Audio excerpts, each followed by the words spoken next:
la vie telle que je la connaissais a commencé à changer à l'université. J'étais un étudiant ambitieux, concentré sur la construction des bases d'une carrière réussie.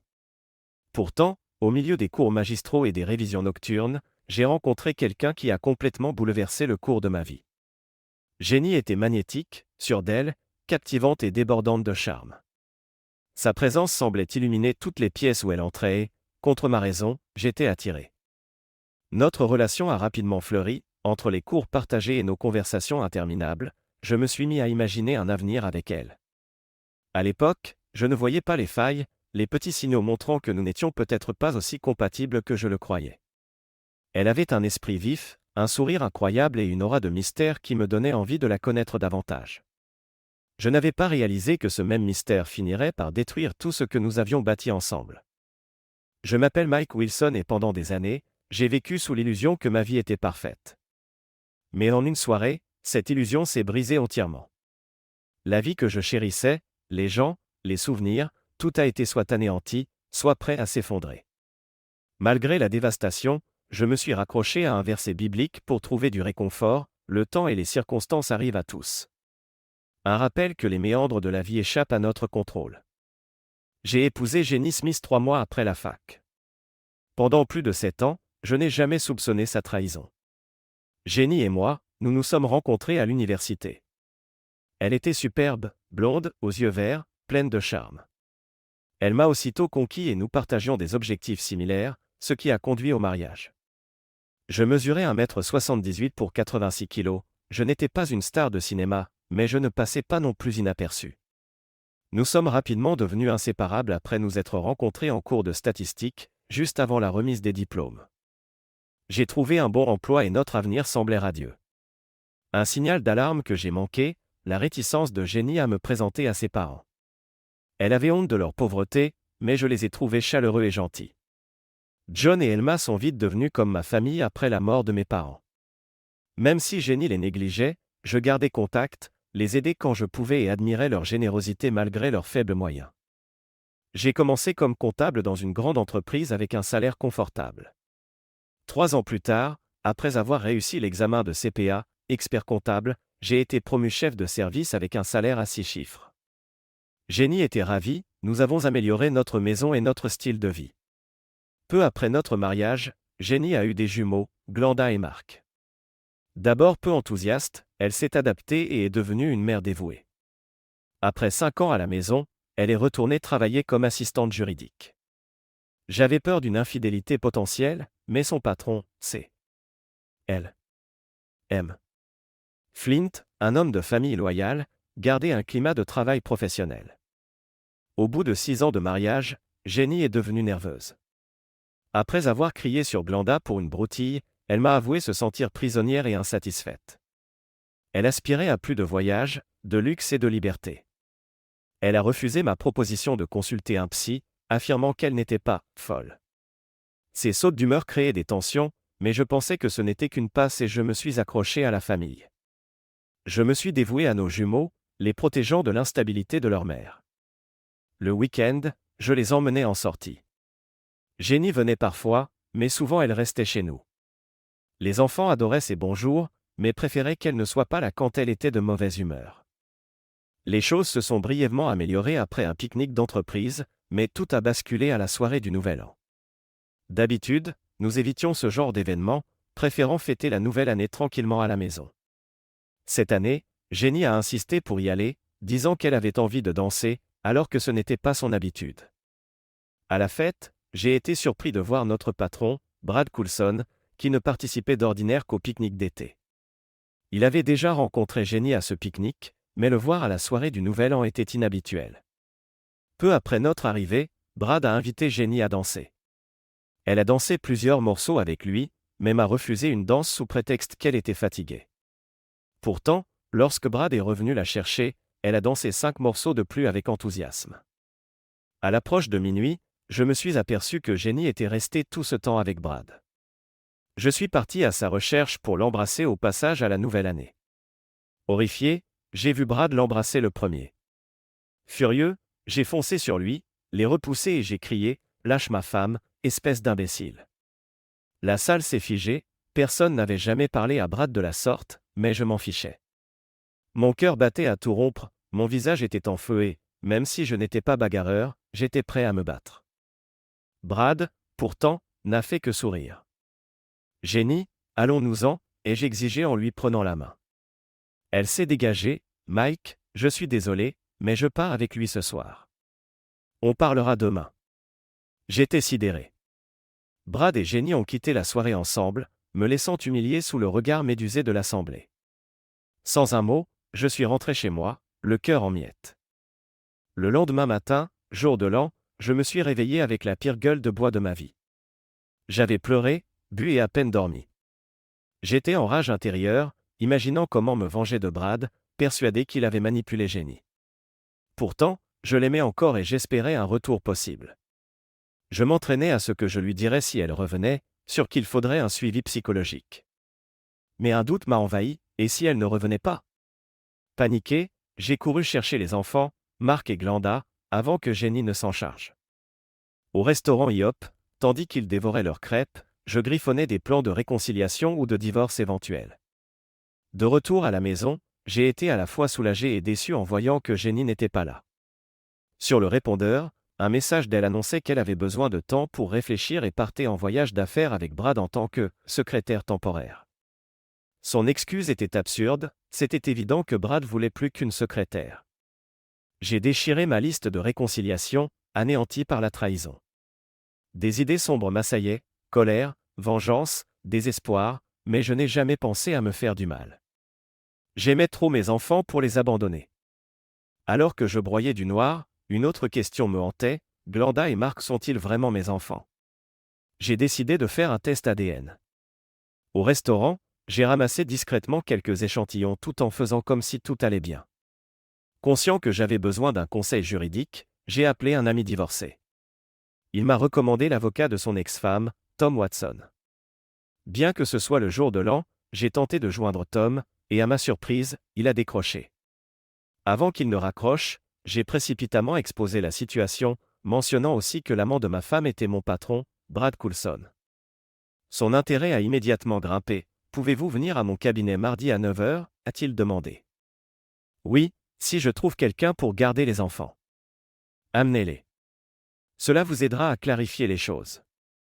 Et apportez tous vos documents financiers, relevés de comptes, factures, déclarations d'impôts, certificats de mariage et de naissance, ainsi qu'une liste de vos gros achats dépassant 100 $. J'ai passé le reste de la journée à jouer avec les enfants, puis je suis allé chercher un test ADN sur le chemin du dîner. Après avoir prélevé nos échantillons sur la joue, j'ai renvoyé les enfants manger et 2 jours après, j'ai eu la réponse, Glenda et Mark étaient bien de moi. Le matin du rendez-vous a été mouvementé, j'ai préparé les enfants et appelé le travail pour poser une semaine de congé. Au cabinet de Tom, nous sommes entrés dans une grande salle de conférence. J'ai donné des tablettes aux enfants pour les occuper, tandis que Tom et moi discutions. 2 fois, j'ai craqué en racontant le départ de Jenny pour mon patron la nuit du Nouvel An.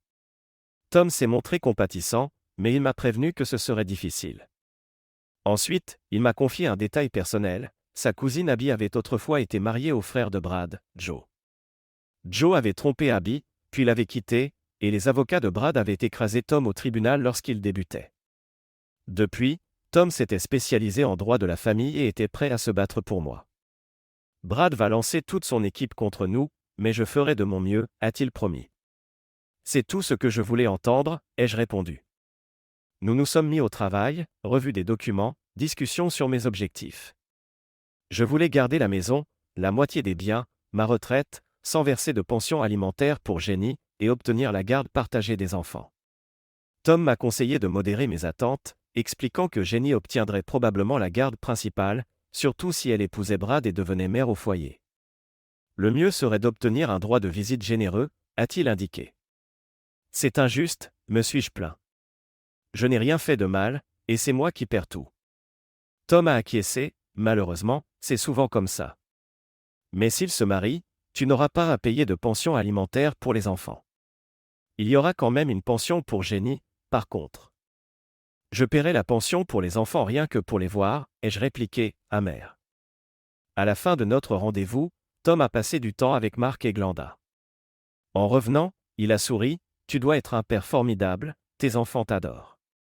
Ils aiment aussi leur mère, mais pas autant que toi. » Ces mots m'ont redonné un peu d'espoir dans cette période sombre.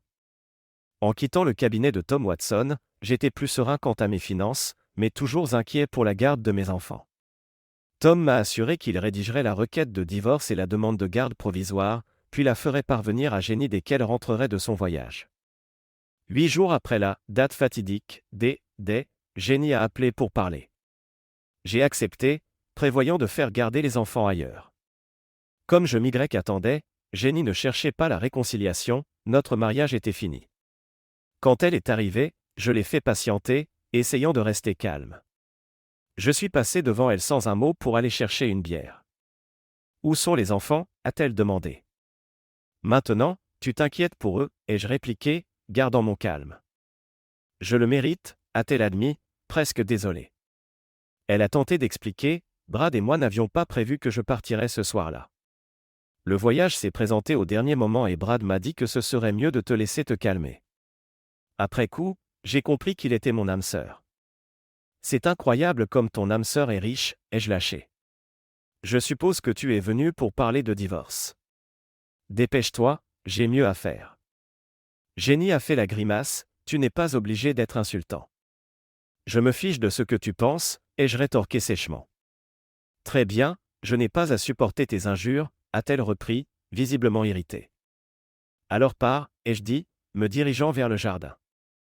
Au fond, je ne voulais pas vraiment qu'elle s'en aille, mais je devais rester impassible. Contre toute attente, elle est restée. Elle a sorti une enveloppe de son sac et me l'a tendue. En la lisant, j'ai constaté que la prédiction de Tom se réalisait, ses propositions étaient plutôt généreuses, jusqu'au dernier paragraphe. Là, j'ai failli exploser. Dis à Brad Coulson d'aller se faire foutre avec son offre. Jamais je ne le laisserai adopter mes enfants, et me proposer de l'argent pour ça est ignoble. Mike, Brad et moi pouvons leur offrir une meilleure vie, a-t-elle objecté. De meilleures écoles, une belle maison, des choses que tu ne pourras jamais payer. Il est prêt à t'offrir 250 000 $ pour que tu signes l'adoption. Je vois, Jenny, non seulement tu es une traînée, mais en plus tu es idiote. Tu ne comprends pas, va te faire voir. Même pour 100 millions de $, je ne le ferai pas. J'étais sur le point de perdre mon sang-froid, mais je me suis retenu. J'ai réfléchi à notre mariage et j'ai compris qu'il n'était pas si parfait. Tu as été une épouse et une mère exécrable cette dernière année. Je ne veux pas des miettes de Brad. S'il me licencie, j'irai porter plainte à l'EOC, Commission pour l'égalité des chances. Le juge me confiera la garde, tu as abandonné les enfants. Je ne les ai pas abandonnés, a-t-elle hurlé. À ce moment-là, la sonnette a retenti. C'est pour toi, ai-je dit, un sourire en coin. En ouvrant la porte, un shérif a tendu une convocation à Jenny.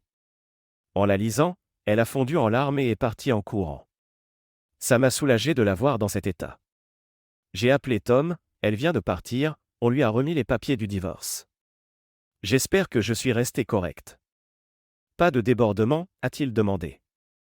C'était dur, mais je suis resté calme. Elle est partie en pleurant après avoir reçu les papiers. Il y a un truc auquel je ne m'attendais pas, Brad veut adopter mes enfants. Il peut faire ça? Étonnant, a soufflé Tom. À moins qu'on te déclare inapte, c'est quasiment impossible. Fais gaffe, ils vont probablement inventer des tas d'histoires contre toi. Entoure-toi de gens qui peuvent te défendre. Nous serons prêts.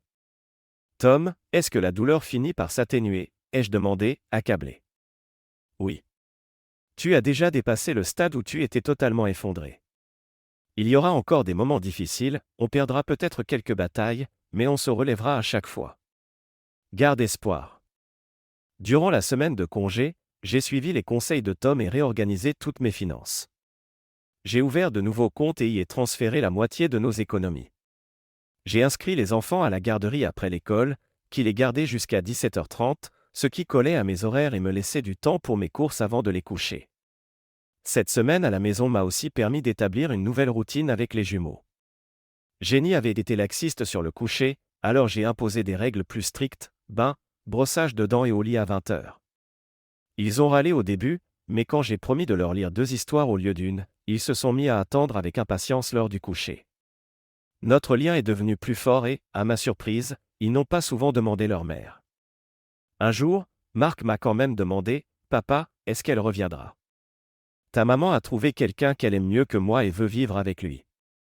Elle veut qu'il devienne votre nouveau papa, » ai-je répondu honnêtement, sans vouloir les blesser. Les enfants se sont mis à pleurer.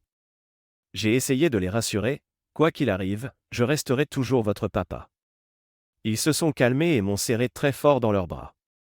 Le samedi suivant, j'ai emmené Glanda et Marc à leur cours d'équitation. Bien que leur mère ne les ait pas vus depuis plus d'une semaine, ils étaient ravis de retrouver leur monitrice, mademoiselle Darla. Darla, qui était propriétaire du ranch, était une prof exceptionnelle. Glanda adorait les chevaux, tandis que Marc, malgré ses hésitations au début, avait déjà dépassé sa sœur en technique. Darla est venue à ma rencontre, où est Madame Wilson ? Nous sommes en plein divorce, ai-je répondu. Le visage de Darla s'est assombri, je suis désolé. Je ne voulais pas être indiscrète. Pas de souci. J'espère juste que les enfants pourront continuer leur cours. Pour l'instant, je les ai avec moi, mais Jenny risque d'avoir la garde principale. J'aurai juste des droits de visite. Pourquoi être si pessimiste ? A demandé Darla. J'ai soupiré, Jenny va épouser son riche amant, Brad, et devenir mère au foyer. Moi, je vais galérer à trouver des nounous. En plus, je bosse pour Brad et je suis sûr qu'il va me licencier. Darla a froncé les sourcils, Brad Coulson ? Vous parlez bien de lui ? Oui, vous le connaissez. Je ne l'ai jamais rencontré, mais j'ai eu affaire à ses avocats. Ils ont voulu me prendre une parcelle de terrain voisine. Ils ont multiplié les requêtes pour me ruiner en frais de justice. J'ai dû céder la parcelle contre le paiement de mes frais d'avocat. Depuis, j'espère le voir tomber de haut. Je ressens la même chose, ai-je avoué. Brad est un crétin, mais Jenny l'a choisi. J'aimerais tant les voir payer les conséquences de leurs actes. Darla m'a lancé un regard intrigué, que ferez-vous quand Brad vous virera ? Je prépare des déclarations de revenus et de la comptabilité pour quelques clients, mais ça ne suffit pas pour vivre.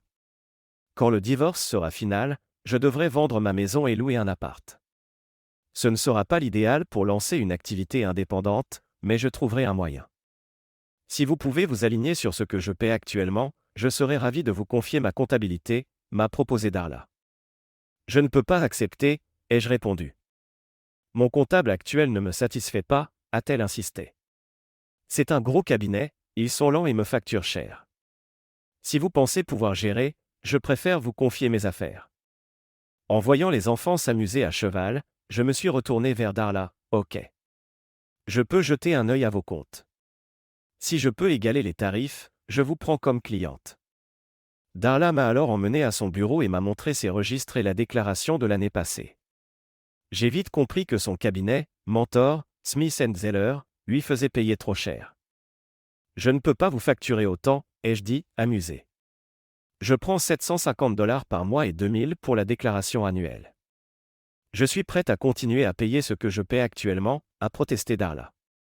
Impossible, ai-je répliqué. Vous payez un surplus parce que vous êtes un trop petit client pour eux. Je ne vous prendrai que si je peux vous facturer un tarif juste. Darla avait l'air soulagée, ça va m'aider énormément. Je galère à mettre de l'argent de côté depuis que j'ai hérité du ranch. Économiser $1250 par mois fera une grande différence. Et Glanda et Marc auront leur cours gratuit dorénavant. Je ne peux pas accepter ça, ai-je protesté. Vous n'avez rien demandé, a-t-elle répliqué avec un sourire. C'est moi qui décide. Obtenir Darla comme cliente m'a donné un élan positif, mais le divorce est devenu de plus en plus vil. Des photos de Brad et Jenny faisaient la une des journaux, affichant leur bonheur, tandis que je luttais pour garder la tête hors de l'eau. Je n'arrivais pas à trouver un moyen de réagir. Ma vie m'échappait. 2 semaines après le D-Day, ma journée a commencé en fanfare quand la quincaillerie Harvey m'a appelé pour me confier sa comptabilité. Puis tout s'est effondré, on m'a licencié. Je m'y attendais, vu l'ambiance depuis le nouvel an, mais ça m'a quand même détruit le moral. Les gens se taisaient quand j'entrais dans une salle, et là, Brad a tiré les ficelles pour me foutre dehors. Tom a préparé un dossier pour licenciement abusif auprès de l'EOC, me prévenant que ça prendrait des années. Il a aussi diffusé un communiqué de presse au sujet de mon renvoi, ce qui aurait mis Brad en colère. Plus tard, Tom m'a dit que le juge avait accordé la garde partagée. Les enfants restaient dans la maison et Jenny pouvait, si elle le souhaitait, y habiter également. Heureusement, elle a refusé. Elle passait cependant prendre les enfants tous les jours, et moi, je devais les récupérer le soir. C'était cauchemardesque, chaque soir, j'endurais le spectacle de Jenny et Brad qui s'embrassaient devant la maison. Les enfants semblaient perdus. Je pensais qu'on ne pouvait pas tomber plus bas. Mais en réalité, le pire restait à venir. Une fois qu'elle a obtenu la garde partagée, l'avocat de Jenny a déposé des requêtes pour que la résidence principale des enfants soit chez Brad, m'accusant de refuser la visite et de monter les enfants contre leur mère. Tom a répliqué en montrant que Jenny les visitait peu et qu'il lui demandait souvent « Quand viens-tu nous voir, maman ?» Le juge a laissé les enfants chez moi, sans tenir compte des fausses accusations. Tom restait quand même inquiet. Le juge doit traiter 30 ou 40 dossiers en même temps. Puis, le juge a ordonné un roulement de garde toutes les 2 semaines. Je me suis dit que ce serait compliqué pour Jenny, vu la distance de 35 minutes en voiture jusqu'à l'école. J'ai sous-estimé leur fourberie. Depuis que Jenny était partie avec Brad, j'ai réalisé que je ne la connaissais pas vraiment. Peut-être qu'elle non plus ne se connaissait pas. Mais j'avais du mal à tourner la page. Quand Jenny est venue chercher Glenda et Mark pour la première fois après la nouvelle décision, elle m'a lancé des propos déroutants. Elle avait l'air nerveuse, mais déterminée. S'il te plaît, ne complique pas le divorce. Je tiens encore à toi, et je ne veux pas que Brad te détruise. Si tu le laisses adopter les enfants, je te donnerai un droit de visite complet, mais ne t'avise pas de saboter ma relation avec lui. J'ai secoué la tête, je te prenais pour une femme infidèle, mais tu es bien pire, manipulatrice. Un droit de visite complet ? Mon œil. Va te faire voir. J'ai commencé à partir, mais elle a crié après moi. Tu es prévenu. J'ai aussitôt appelé Tom, elle vient de menacer de me détruire si je ne cède pas. Je t'avais prévenu. Tu as installé les caméras ? Demain, j'installe celles de l'extérieur. J'en ai déjà mis dans la chambre des enfants, dans la mienne, le couloir, la cuisine et le salon. Les autres suivront. Parfait. Les avocats de Brad vont t'accuser de toutes sortes de choses. Les caméras te protégeront. Les périodes où les enfants étaient chez Jenny étaient éprouvantes. Brad menait une vie mondaine très médiatisée. Des photos de lui, de Jenny et des enfants apparaissaient dans les journaux et à la télé. Ils avaient l'air si heureux. Ça me minait, je ne pouvais pas rivaliser avec la fortune de Brad. J'avais l'impression qu'il me volait peu à peu mes enfants. Puis, un matin, l'école m'a appelé pour m'informer de l'absence de Mark et Glenda. J'ai contacté Jenny. Ils sont malades ? Non, a-t-elle répondu, d'un ton satisfait. Je les ai transférés à Chesterton Primary. C'est plus près de chez moi et c'est une meilleure école. Tu n'as pas le droit de faire ça, me suis-je écrié, furieux. Je peux et je l'ai fait, a-t-elle rétorqué avant de raccrocher. J'ai prévenu Tom, qui a entamé une action pour contester ce transfert. Il m'a averti qu'on risquait de perdre, car la nouvelle école avait un meilleur classement. Les tribunaux se focalisent sur l'intérêt des enfants. Même si c'est injuste pour toi, ils voient ça comme un avantage. Les mauvaises nouvelles s'accumulaient. À peine ma plainte déposée, l'avocat de Jenny m'a accusé d'avoir maltraité Glenda, exigeant en urgence que je n'ai plus le droit de voir mes enfants. J'étais furieux, mais Tom m'a gardé calme. Une audience d'urgence s'est tenue et on m'a interdit tout contact jusqu'à la fin de l'enquête. Tom a demandé des précisions et le juge, méfiant, a dit à l'avocat de Jenny, si ces accusations sont fausses, il y aura des conséquences pour Madame Wilson. Le lendemain, on a reçu le détail des accusations, toujours vagues. À l'audience, le juge a demandé. Maître Silas, quelles preuves avez-vous ? Les enfants l'ont dit à leur mère, a répondu Silas. Maître Watson, qu'en dit votre client ? Tom a expliqué, nous prétendons que c'est un mensonge. Nous avons des preuves vidéo tournées par les caméras de sécurité que M. Wilson a installées, justement par crainte de ce genre d'accusation. Objection, a répliqué Silas. Les vidéos peuvent être truquées. Le juge a soupiré, Maître Silas, les vidéos sont stockées de façon sécurisée chez Able Security et dans le cloud. 2 personnes seulement y ont accès. J'ai toute confiance dans ce système. Après visionnage, le juge a conclu qu'il n'y avait rien d'inapproprié, nous allons classer ça comme un malentendu. Madame Wilson, veillez à ce que ça ne se reproduise pas. Silas s'est levé. Monsieur le juge, pourriez-vous statuer aussi sur le transfert d'école? Le juge a acquiescé. Chesterton Elementary est meilleur et les enfants disent qu'ils s'y plaisent. J'étais soulagé d'échapper à la prison mais je perdais une bataille cruciale. Après l'audience, Tom ne m'a pas ménagé, le transfert renforce la position de Jenny pour obtenir la garde principale. Au moins, tu as évité le pire. Génial, ai-je ironisé.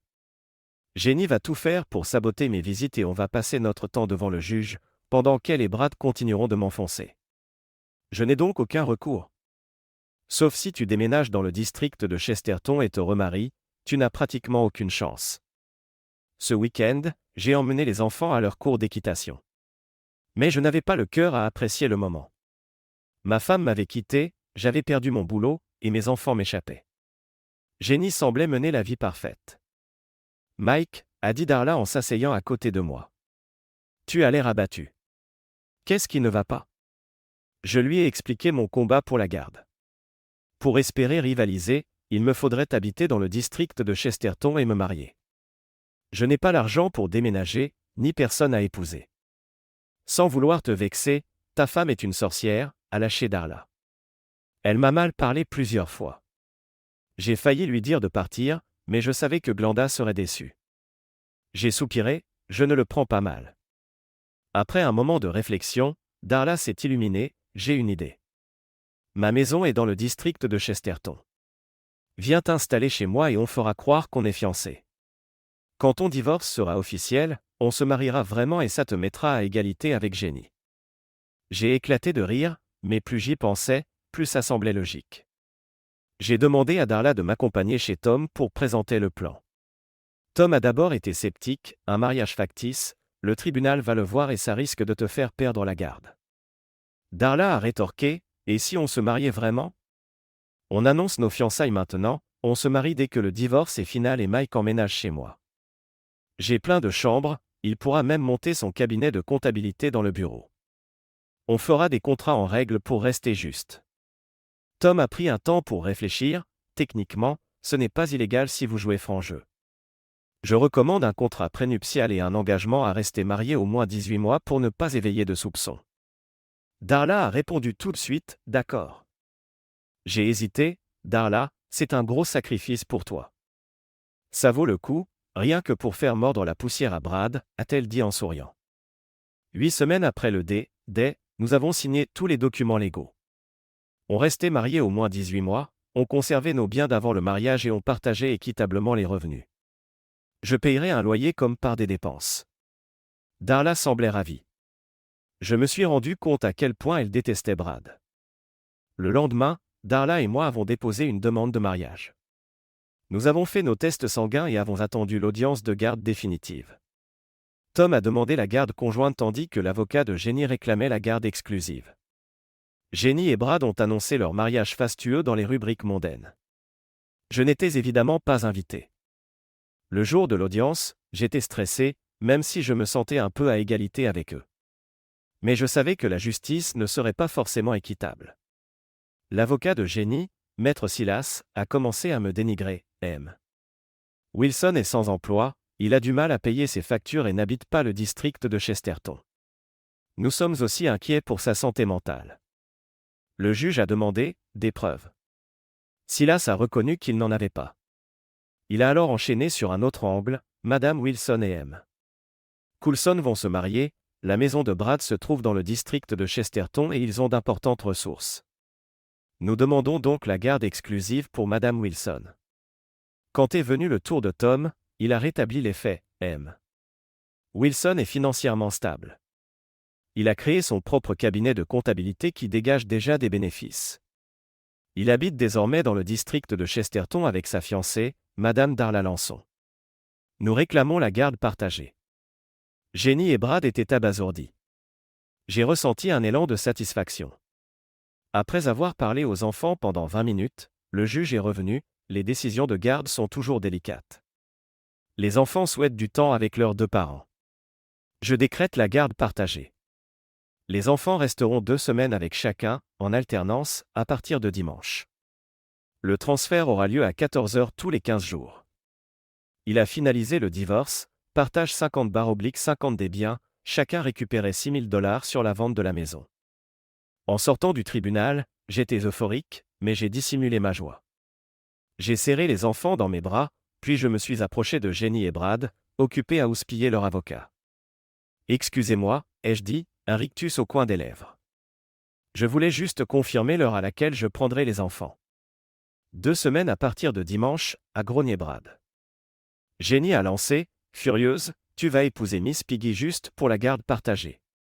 Et toi, tu te maries avec ton grand-père, sale peste » ai-je rétorqué. Brad a bondi pour me frapper, mais je me suis écarté. Jenny l'a retenu. Silas s'est interposé, murmurant à Brad qu'une agression me donnerait sûrement la garde exclusive.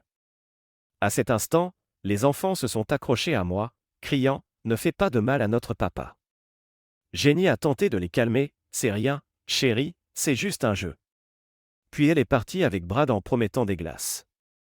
Le jour prévu, j'ai récupéré les enfants, nous sommes allés voir un film et avons dîné avec Darla. Les avocats de Brad n'ont pas pu annuler cela, et les enfants étaient ravis.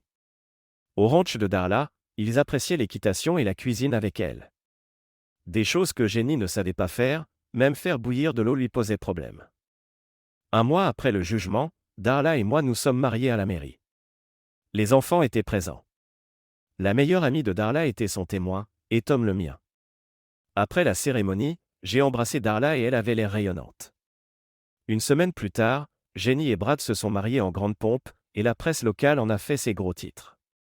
Mais le plus important pour moi, c'était le sourire de mes jumeaux. Avec le temps, Tom m'a dit que la douleur s'atténuerait. Ce n'était pas si simple, même quand ce n'était plus aussi vif, je ressentais encore un vide. Des nuits de solitude où je songeais à me venger de Brad ou de Jenny. Mais l'idée de blesser mes enfants me retenait. Je détestais voir à quel point ils étaient heureux chez Brad, qui leur offrait piscine, bain à remous, salle de jeu, cours de tennis, mini-studio de cinéma. 3 mois après le divorce, Jenny a commencé à manipuler les enfants, sous-entendant que je n'étais pas un bon père puisque je ne dépensais pas autant que Brad. Quand Glenda et Marc m'ont répété ça, j'étais blessé et en colère. Darla a insisté pour que nous en discutions tous ensemble. Quand les enfants sont revenus, je leur ai demandé « Pensez-vous que je suis un mauvais père parce que je ne dépense pas autant d'argent que Brad ?» « Maman dit que tu n'as pas assez d'argent », a répondu Marc. Je leur ai expliqué « M. Coulson est très riche. Je ne peux pas vous offrir autant de choses. Mais je vous aime. Si vous préférez vraiment les cadeaux, je ne vous forcerai pas à venir au ranch. » Glenda s'est mise à pleurer. « Non, papa, je ne veux pas vivre tout le temps avec maman. Je veux rester avec toi aussi. » Marc, les larmes aux yeux, a approuvé. Quand Jenny a su ça, elle est venue en furie jusqu'au ranch. « Pourquoi est-ce que Glenda et Marc m'en veulent ?» a-t-elle hurlé en franchissant la porte. « Va-t'en » ai-je simplement dit avant de lui claquer la porte au nez. Ce n'était que le début. Jenny planifiait des vacances hors de prix pour les jumeaux tous les quelques mois. Il me suppliait d'y aller et je cédais la plupart du temps. Une fois, elle voulait les emmener à New York mais m'a refusé l'échange de semaines. Les enfants ont été déçus par elle, pas par moi. Petite victoire. Pendant ce temps, Darla et moi pouvions compter sur le soutien des parents de Jenny, John et Elma. Puisque Jenny ne les avait même pas invités à son mariage avec Brad, je les conviais au ranch pour des barbecues. Darla leur proposait de dormir sur place. Nous nous sommes beaucoup rapprochés. J'ai découvert que John était un vétéran du Vietnam, décoré à 3 reprises de la Purple Hat et de l'Étoile d'Argent. Je trouvais dommage que Jenny en ait honte. Dès lors, nous avons souvent invité John et Elma quand les enfants étaient là. Jenny refusait de leur rendre visite ou de les accueillir chez elle. John m'a appris à monter à cheval, ce qui m'a permis de partager la passion des enfants. J'ai aussi lu des livres sur le divorce et la parentalité. Un conseil revenait souvent, offrir aux enfants des expériences plutôt que des cadeaux.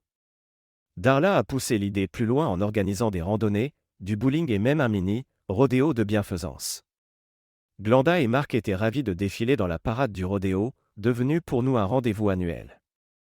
Quand Jenny a essayé de saboter le rodéo en proposant Disneyland, les enfants ont refusé, préférant leur première participation au rodéo.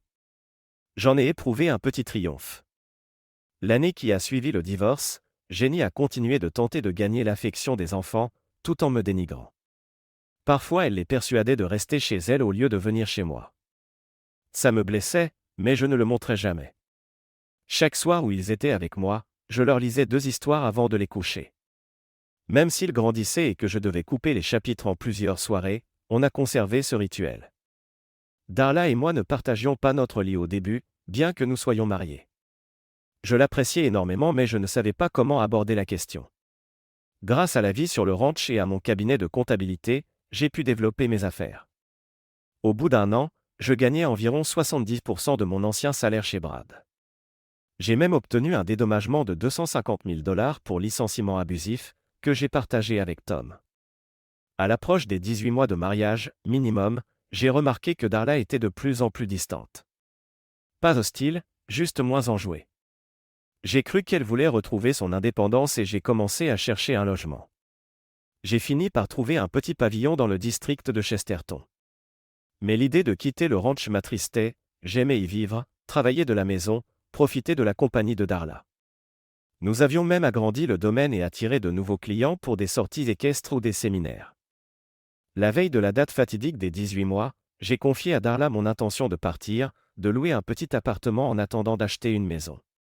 Elle a éclaté en sanglots et s'est enfermée dans sa chambre, me laissant confus et angoissé. Malgré notre mariage, nous n'avions jamais eu de réelle intimité.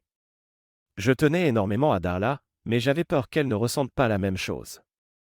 Cette nuit-là, un violent orage a éclaté. Darla est entrée dans ma chambre, tremblante, elle avait peur de l'orage et m'a demandé si elle pouvait dormir avec moi.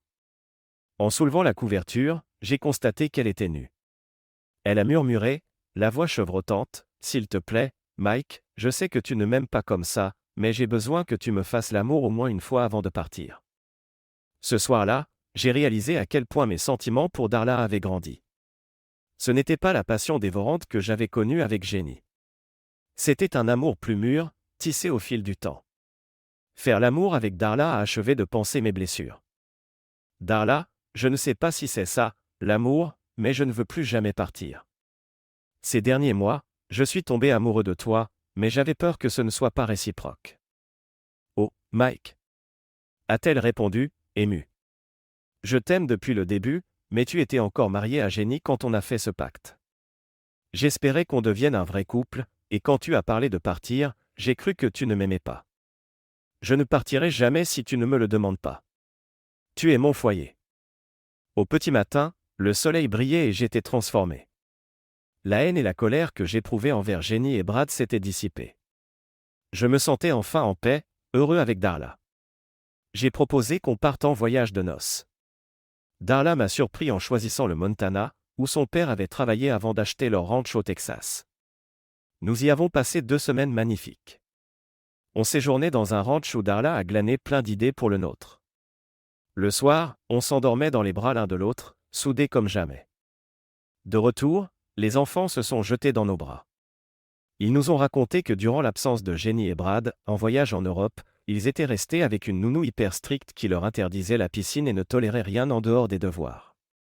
Quand Jenny est revenue les chercher, je lui ai proposé de les prendre moi-même la prochaine fois qu'elle partait. L'accord de garde est clair, a-t-elle marmonné.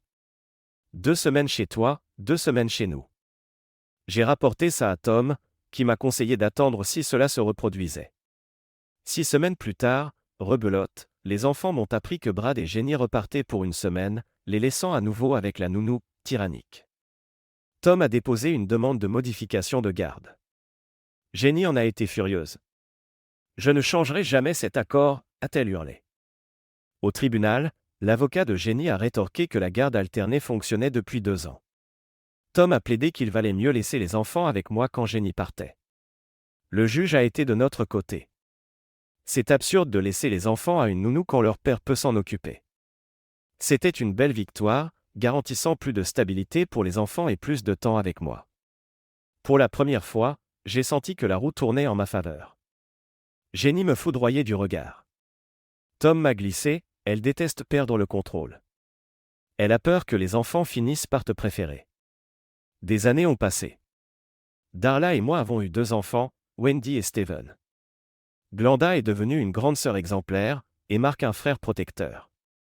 Il passait la majeure partie de l'année avec nous, car Jenny et Brad voyageaient souvent. Au fil du temps, elle s'est éloignée de ses parents, qu'elle ne voyait que pour un dîner de temps en temps. Nous, au contraire, accueillions John et Elma presque chaque week-end. Ils étaient comme de la famille pour moi. J'aimais écouter les récits de guerre de John, alors que Jenny refusait d'en entendre parler. Parfois, je m'informais encore sur Jenny et Brad dans la presse, principalement pour les enfants. Je pensais que leur mariage finirait mal, mais non. D'après Glenda et Mark, Brad était correct avec eux, très généreux. 8 ans après le divorce, Elma est morte d'un cancer. Elle est décédée au ranch, et on l'a enterrée dans notre cimetière familial. John a demandé à reposer à ses côtés quand son heure viendrait. Jenny n'est venue qu'une fois avant la fin de sa mère. À l'enterrement, Brad a fait une brève apparition, l'air vieilli, le cheveu grisonnant et le ventre un peu rond. Jenny a salué son père, et Brad a poliment serré la main de John, mais ils sont repartis avant l'enterrement proprement dit, prétextant un vol imminent. 2 semaines après, Brad a riposté en voulant récupérer une parcelle de 4 hectares du ranch. À cause d'une erreur administrative, elle n'avait pas été inscrite au registre foncier correctement. Brad a payé les arriérés de taxes et a exigé la propriété. C'était son moyen de se venger de Darla, qu'il avait rabroué à l'enterrement. Darla m'a demandé si elle devait laisser tomber, ce n'est qu'un marécage, non? Hors de question, ai-je répondu. Brad fait le bully parce que tu lui as tenu tête. Il n'a aucune base légale. Comme prévu, la justice nous a donné raison. Le comté était responsable de l'erreur et aurait dû d'abord avertir Darla. Elle a simplement dû régler 5 ans d'arriérés, somme bien inférieure à ce que voulait Brad. Après cette affaire, on n'a quasiment plus revu Brad. Jenny, elle, était de plus en plus absente de la vie de Glenda et Mark, prise par les voyages de Brad. Les enfants finissaient par rester 9 mois de l'année chez nous. Petit à petit, Brad a compris qu'il n'aurait pas l'adoption tant désirée. Il s'est recentré sur Jenny, l'emmenant partout. La suite fut cocasse, Brad a surpris Jenny en pleine infidélité avec un milliardaire plus jeune, Tad Deon. Il a demandé le divorce. Jenny a épousé Tad peu après, déménageant hors du district de Chesterton. Glenda et Mark ont alors vécu à plein temps chez nous.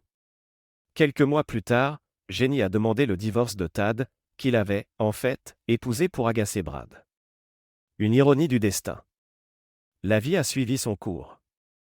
Darla et moi étions reconnaissants l'un envers l'autre, envers nos enfants et le ranch.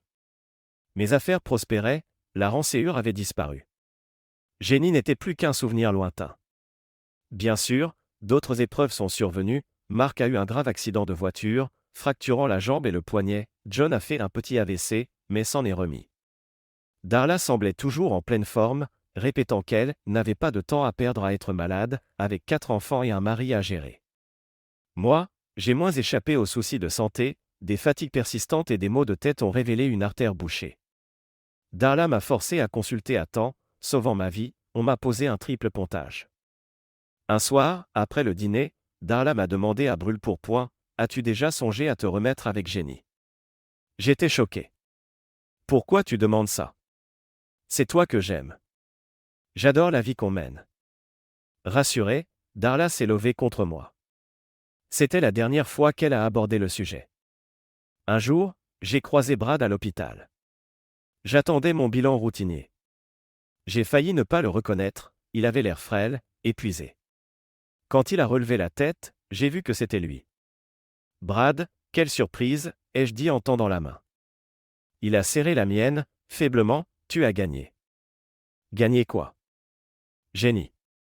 Je l'ai aimée sincèrement, je croyais qu'elle m'aimait aussi. Je comprends mieux ce que tu as ressenti quand elle t'a quitté. Comment t'en es-tu sorti ? Un jour après l'autre, avec l'amour d'une femme formidable. Ce n'est pas facile, Brad. Il avait les larmes aux yeux, c'est trop tard pour moi. J'ai un cancer de stade 4. Je voulais m'excuser de t'avoir fait ça. J'ai compris que c'était mal de séduire une femme mariée. Tu peux me pardonner ? En le voyant si vieux et malade, je n'avais plus de haine. Seulement de la pitié. Brad, je t'ai haï, c'est vrai, mais c'est fini. Si tu veux mon pardon, tu l'as. Il a souri faiblement et m'a remercié. Il est mort 5 mois plus tard. Darla et moi sommes allés à ses funérailles. Peu de monde était présent. Jenny pleurait, non seulement pour Brad, mais aussi de rage en me voyant. Il fallait que tu viennes me narguer? Pour montrer à tout le monde que tu as gagné. J'ai senti la colère monter, tu l'as trompé pour un mec plus riche, et maintenant tu verses des larmes de crocodile. Brad s'est excusé avant de mourir, je lui ai pardonné. Toi, tu ne lui as jamais demandé pardon? Sans attendre sa réponse, j'ai pris la main de Darla et je suis parti. Sur le chemin du retour, Darla a brisé le silence. Qui a donc chié dans tes cornflakes? Sa repartie m'a fait rire. Elle savait toujours comment me détendre. Quand on a ouvert le testament de Brad, on a découvert qu'il léguait l'essentiel de sa fortune à des œuvres de charité et à sa faculté, et 2 millions à Jenny. Elle était donc tranquille, financièrement parlant. Elle a acheté un appartement près de chez nous et a tenté de revoir les enfants, mais son logement était minuscule et sans activité à leur proposer. Ils n'ont pas accroché. Petit à petit, elle a renoncé. Elle s'est lancée dans une succession d'histoires sans lendemain. Les enfants, eux, étaient bien dans leur vie chez nous. Mark a décroché son diplôme d'ingénieur à Georgia Tech et travaille à Austin. Il s'est marié avec Cindy Stubin, une collègue, et ils ont 2 filles. Glenda, elle, est devenue vétérinaire après Texas A&M. Elle a bossé avec le docteur Sam Turner puis a fondé son propre cabinet avec un autre véto, Todd Amberson, qu'elle a épousé. Ils ont 3 enfants. Darla et moi sommes toujours ravis de voir nos petits-enfants. Ils passent plus de temps au ranch que chez eux. John, le père de Jenny, est devenu leur grand papy de cœur. Elma, notre fille, a obtenu son diplôme d'institutrice à l'Université du Texas. Elle enseigne en 3e année et est mariée à Jerry, prof de chimie. Ils attendent leur premier bébé, je ne pourrais pas être plus fier.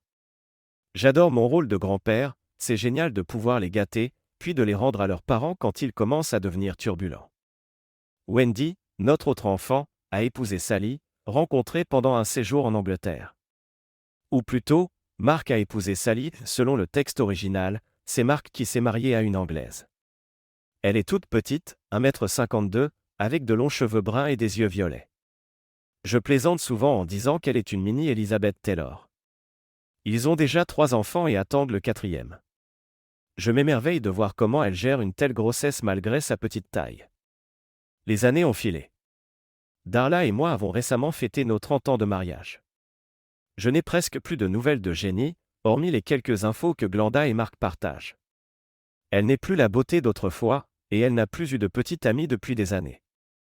Elle appelle son père de temps en temps, mais à presque 90 ans, il devient fatigué. Lorsqu'un jour je lui ai demandé pourquoi il ne discutait pas plus longtemps, il a avoué ne plus savoir quoi lui dire. Ça m'a brisé le cœur pour lui. Une veille de Noël, j'étais au centre commercial pour des cadeaux de dernière minute. Comme je suis nul en shopping, je me contente d'acheter des cartes cadeaux. Après coup, je suis allé à la cafétéria pour un sandwich Chick-fil-A et j'ai aperçu Jenny, assise seule à regarder les passants, surtout les familles. Elle avait pris un peu de poids et avait quelques rides, mais c'était surtout la solitude dans ses yeux qui m'a frappé. Je me suis approché. Ça te dérange si je m'assieds, ai-je demandé en posant mon plateau. Qu'est-ce que tu me veux, a-t-elle répliqué, sèche. Surpris, j'ai commencé à me lever, rien. Juste dire bonjour. Je peux aller ailleurs. Jenny s'est adoucie, non, excuse-moi, les fêtes me dépriment. Assieds-toi, s'il te plaît. J'ai pris place, un mélange de pitié et de prudence dans le cœur. Après un moment de silence, elle a demandé, t'as fait tes achats de Noël? Oui, et toi? Je n'achète plus rien depuis que Brad et moi sommes divorcés. J'envoie juste des chèques et ça suffit. Les enfants me remercient, surtout pour l'argent que je verse pour les études de mes petits-enfants. Ça doit leur faire plaisir, ai-je dit. Elle a hoché la tête, fixant un couple avec un landau, il m'envoie des cartes de remerciement. Et toi, qu'est-ce que tu fais ici? Je sais bien que tu détestes le shopping. J'avais envie d'être entouré de monde, a-t-elle murmuré. Mon appartement est vide pour les fêtes. Ça m'a fait mal au cœur. Tu ne vas pas rester toute seule à Noël? Bien sûr que non, a-t-elle ironisé. J'ai réservé une table au resto chez Francesca et je vais aller voir un film avec Tom Hanks. Non, ai-je tranché. Tu viendras au ranch. Les enfants seront là, les petits-enfants aussi, et ton père. Ce sera sympa. Je ne veux pas m'imposer, a-t-elle protesté. Tu ne t'imposes pas. Les enfants ouvrent leurs cadeaux à 7 heures et on dîne à 15 heures. Viens quand tu veux. Jenny hésitait. Je me suis levé, tu viens, un point c'est tout. Quand j'ai annoncé ça à Darla, elle était inquiète, pourquoi tu l'as invitée? Elle va nous mettre mal à l'aise. Je l'ai prise dans mes bras, tu es jalouse? Arrête, Mike, je suis sérieuse. Elle va tout gâcher. Jenny m'a dit la même chose. Mais je n'allais pas la laisser seule à Noël. Elle reste leur mère. John a souri en entendant, je suis content que tu l'aies invitée. Elle reste la maman de Glenda et Mark. Le jour de Noël, Jenny n'est pas arrivée pour l'ouverture des cadeaux ni pour le repas. Vers 17h30, la porte a sonné. Elle était là, habillée comme pour un dîner chic. Salut, ai-je lancé, surpris. Je pensais que tu viendrais plus tôt. Je suis toujours convaincu que c'est une erreur, a-t-elle murmuré. Pas du tout. Entre, tu as raté le repas, mais on va bientôt passer au dessert. Je peux te réchauffer une assiette si tu veux. Non, juste le dessert. Je l'ai laissé entrer. Regardez qui est là, ai-je crié. Les petits-enfants se sont rués sur Jenny pour l'entraîner dans leur jeu. Glenda et Mark l'ont prise dans leurs bras, lui souhaitant « Joyeux Noël ». Étonnamment, ils ont même souri en la voyant. La soirée s'est déroulée sans accroc. Jenny restait un peu sur la réserve, mais quand elle a vu que tout le monde était détendu, elle s'est décrispée. J'étais content de la voir discuter et rire avec son père. Bien sûr, elle était mal à l'aise dans ma maison avec Darla et moi. Moi, je l'observais. Elle était encore jolie, mais je ne ressentais plus rien, à part de la compassion. Après avoir couché les petits, on a proposé à tout le monde un tour dans le jacuzzi. Mais il faisait 1 degré Celsius dehors. John a essayé mais est vite ressorti en claquant des dents. Finalement, nous nous sommes regroupés au salon, près de la cheminée, les lumières du sapin de Noël clignotant. Un long silence s'est installé. J'ai remarqué que Jenny pleurait doucement. Ça va, ai-je demandé, surpris. Je vais m'en sortir, a-t-elle répondu en essuyant ses larmes. Personne n'a insisté. Quelques minutes plus tard, elle a murmuré, j'ai failli ne pas venir. J'avais peur de voir ce que je savais déjà, j'ai tout gâché dans ma vie. Darla a essayé de la rassurer, tu es trop dur avec toi-même. Tu as aimé Brad, et avant lui Mike. La moitié des mariages finissent mal. Je l'aimais, Brad, a renchéri Jenny, en reniflant. Et j'aimais Mike aussi. Mais j'aimais surtout l'argent et le pouvoir de Brad. J'ai laissé ça détruire mon lien avec les enfants. Plus il vieillissait, plus il avait des problèmes de santé, et j'ai recommencé à tromper, avant même Tad.